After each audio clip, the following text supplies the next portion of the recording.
सिद्धिलक्ष्मी परालक्ष्मी लक्ष्यलक्ष्मी नमोऽस्तुते।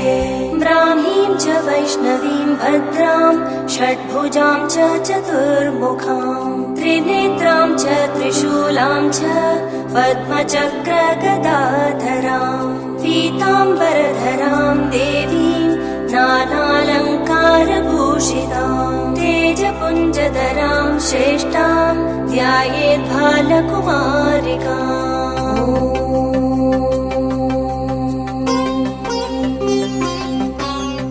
ओङ्कारलक्ष्मीरूपेण विष्णोर्हृदयमव्ययम् विष्णुमानन्दमध्यस्थम् ह्रीङ्कारबीजरूपिणी ॐ क्लीं अमृतानन्दभद्रे सत्य आनन्ददायिनी ॐ श्रीं दैत्यभक्षरदां